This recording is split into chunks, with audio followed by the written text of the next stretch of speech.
শুরু হয়ে গেছে আমাদের নীলাদ্রি লেকের ভেসে চলা। আমরা এখন চলে আসছি টাঙ্গরবন। বলতে পারেন এটা চুনার পাথর, চুনার পাহাড়, পাথর চুনা পাথর পাহাড়। এটা কিন্তু খুবই সুন্দর, খুবই সুন্দর, যেটা কাছ থেকে না দেখলে অনুভব তো না। ঠিক আছে, এখানে আমরা সবাই আসছি, আমাদের আরেক টলা নৌকা ওইদিকে চলে গেছে। এখানে আমরা এখন আছি 6 জন, মাঝি ভাই একজন 7 জন। আমি Mohammad Rashed, Rafia fashion maker. Wow.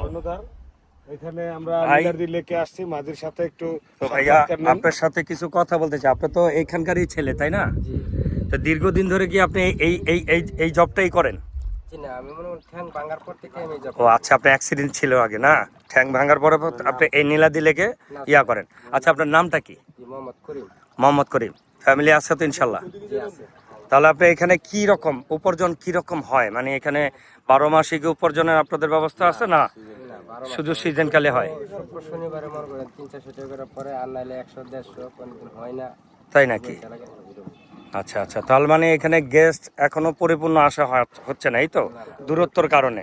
তবে আপনারা যারা না আসছেন, আমি বলি যে আপনারা যদি না দেখেন বাস্তবে নীলাদ্রি লেক আর আর এই যে চুনার পাহাড় এবং পাথর, সেই হ্যাঁ। আর এখানে যে সেলিম ভাইয়া আসছে, ঠিক আছে, ওইখানে আছে আমাদের ক্যাপ্টেন মিজান ভাইয়া, আছে ক্যাপ্টেন আমাদের রাশেদ ভাইয়া ওরফে তার সিরা। ঠিক আছে, আমি কালকে যা দেখছি তা কাউকে বলা যাবে না, বললে আমার ইজ্জত থাকবে না, মাই ব্রাদার। তবে মানুষের সতর্ক হয়ে থাকাটা উচিত প্রতিটা মানুষের জন্য। ঠিক আছে, তবে বাতাসে আমাদের নৌকা নিয়ে যাচ্ছে। আমরা এই যে দেখছেন যে এগুলো সম্পূর্ণ চুনা পাথর, চুনা পাথরের পাহাড় এটাকে বলা হয়। বিশাল আকারের, বিশাল আকারের। আমাদের চোখ এড়িয়ে গেছে, একজন মাছ ধরছে একটা ভাই চুনা পাথরের উপরে বসে উনি বসি দিয়ে মাছ ধরতেছে। হ্যাঁ হ্যাঁ, এই বেটা কাচ্চি দইস না, মাছ পাইছি। আরে কিচ্ছু হবে না। কি মাছ? চেলা মাছ।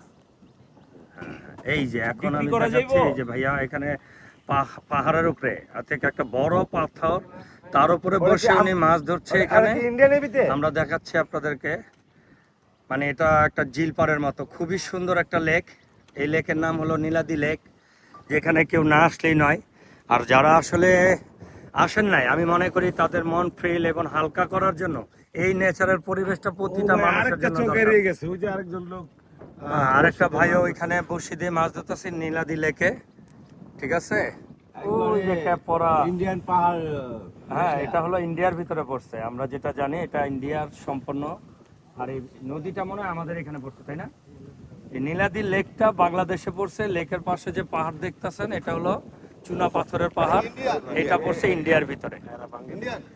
ঠিক আছে,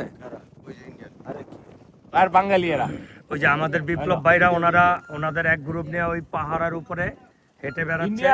আর আমরা এই যে মিজান ভাই, রাশেদ ভাই, এই যে বড় ভাই, আমরা সবাই, এই যে মাঝি ভাই, আমরা এখন নীলাদ্রি লেকে আছি, যেটা না দেখলে পরাণ জুড়ায় না।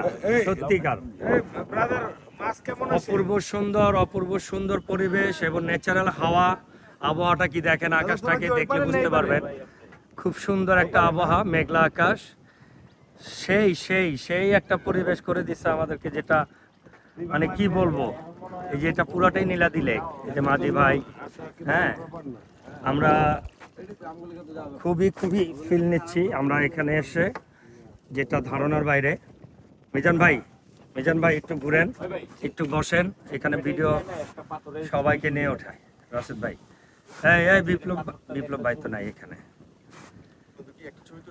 তুমি ডুব দিও না জলে কোনা, ঝিনুক তাতে পাইবা না, মুক্তা তাতে রইবে না, এই জাবেদের মাঝে তুমি মুক্তা খুঁজে দেখো না। তুমি আমার মনের পান সুপারি, তুমি আমার মনের পান সুপারি, ডাঙ্গায় তুমি থাইকো না, দূরে দূরে রাইকো না, ডাঙ্গার জিঙু গাঙ্গে থাকলে আর কিছু চাই না। তুমি ডুব দিও না জলে কোনা, সেই পরিবেশ ভাই, সত্যি অপূর্ব অপূর্ব। ভাই খুব ভালো লাগছে ভাই। আসলে আমরা আসলে অল্প টাকা দিয়ে এত আনন্দ করতে পারবো, এত কম খরচে এত সুন্দর পরিবেশে মানুষকে মুক্ত করার জন্য, মানে উজাড় যাদের মন। ওই যে আরেকজন আমাদের ভাই ড্যান্স করতেছে আমাদের গ্রুপের, ওরা হ্যাঁ পাহাড়ে উঠছে। ওটার আগে বিড়িটা শেষ করতে হবে, একটু চলে যাও, বিড়িটা শেষ করে নাও। ওটাই চলতেছে। হ্যাঁ, কি সুন্দর সিন, ওই জায়গায় আমাদের মুরব্বীরা ডান্স করতেছে। হ্যাঁ ভাই